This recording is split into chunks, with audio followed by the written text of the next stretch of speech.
Bienvenue à notre rendez-vous pédagogique portant sur la phytopathologie. Nous avons entamé les agents responsables des maladies infectieuses ou parasitaires par les ennemis moléculaires. Cette leçon présentera plutôt les agents biotiques cellulaires et s'intéressera particulièrement aux bactéries et aux phytoplasmes des plantes. À la fin de cette séance, l'apprenant doit être capable de décrire les caractères généraux des phytobactéries et des phytoplasmes chez les plantes. Les bactéries jouent un rôle important en technologie alimentaire comme dans la fabrication de yaourts et de fromages. De même, elles contribuent à la fertilité des sols par la fixation de l'azote atmosphérique et par la décomposition des débris végétaux et animaux. Cependant, elles ne sont pas toutes utiles, car certaines sont des bioagresseurs des plantes. Elles occasionnent des troubles appelés maladies bactériennes ou bactérioses. Comme sur ces images, nous avons en A et en B des symptômes de bactériose vasculaire du manioc dû à Xanthomonas campestris pathova maniotis. On a sur les feuilles de manioc des taches anguleuses translucides.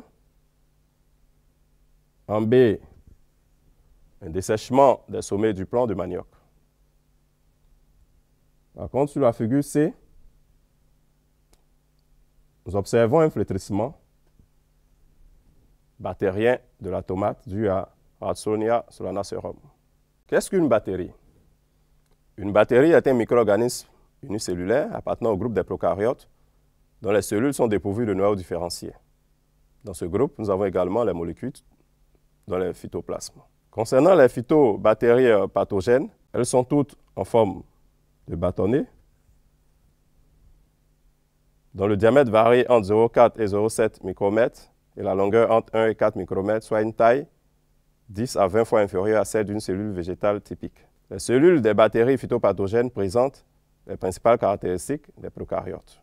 Ainsi, la cellule bactérienne phytopathogène est entourée par une paroi rigide composée de glucoprotéines et enrobée d'une couche de mucus gélatineux appelée capsule ou d'une fine membrane. Le cytoplasme bactérien est entouré par un plasmalème composé essentiellement de lipides et de protéines. Le cytoplasme bactérien contient un grand nombre de granulations globuleuses ou ribosomes constituées d'ARN et de protéines. On y rencontre également des chromosomes dont l'ADN n'est pas entouré de membranes et se présente sous forme de filaments enchevêtrés. Également, nous avons des fragments d'ADN circulaires de taille plus réduite appelés plasmides. Quel rôle joue la paroi bactérienne? Elle confère à la bactérie sa forme caractéristique et qui lui permet de maintenir une pression osmotique intérieure élevée. Elle présente une structure granuleuse, perméable aux solutions minérales et organiques, tout en constituant une barrière vis-à-vis des particules solides ou colloïdales. Elle joue ainsi un rôle de protection et est associée au pouvoir pathogène. Un rôle important dans les processus de reconnaissance qui déterminent la relation phytoparasitaire et présente des sites antigéniques fournissant des réactions immunologiques spécifiques et des sites de fixation des virus attaquant les bactéries, en parlant des bactériophages. C'est également au niveau de la paroi que se trouvent les composants réagissant avec certains colorants, à l'exemple de la coloration de Gram. Les molécules attractives ou répulsives sont détectées par des récepteurs protéiques situés dans la membrane plasmique ou l'espace périplasmique, lesquels transmettent un signal déclenchant le mouvement. Un tel mouvement polarisé en réponse à un stimuli chimique extérieur est désigné par le terme de chimiotactisme. Les flagelles peuvent être absents chez certaines bactéries, d'où le nombre et le type d'insertion des flagelles étant caractéristiques des différents groupes de bactéries.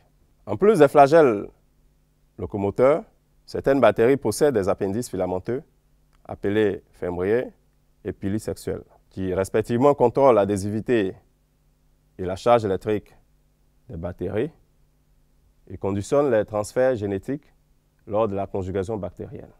En culture pure sur des milieux nutritifs artificiels, les bactéries constituent des colonies blanchâtres ou jaunâtres. Comme sur cette image, nous avons une colonie bactérienne sur un milieu gelosé en boîte de pétri.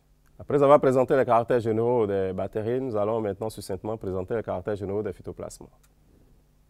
Ignorés ou confondus avec les virus jusqu'en 1967, c'est l'équipe du japonais Doi qui a découvert dans le phloème des plantes malades des particules semblables au mycoplasme rencontré chez les vertébrés.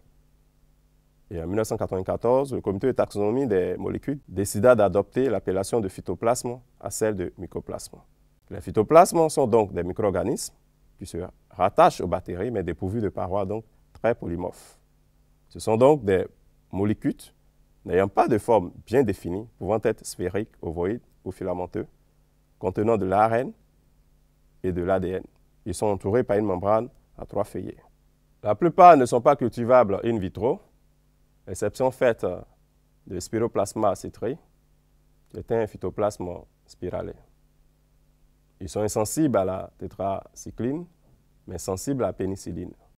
Les phytoplasmes sont transmis par la greffe, les organes de multiplication végétative et par les insectes vecteurs dont les cils et les cicadelles. Comme exemple de maladies dues au phytoplasme appelées phytoplasmose, nous pouvons citer la virescence florale du cotonnier et le jaunissement létal des palmes du cocotier. Que peut-on retenir de cette leçon relative aux caractères généraux des prokaryotes phytopathogènes? Que les phytobactéries sont des micro-organismes unicellulaires possédant une paroi leur conférant une rigidité. La mobilité de ces bactéries peut être régie par des phénomènes aléatoires ou par chimiotactisme.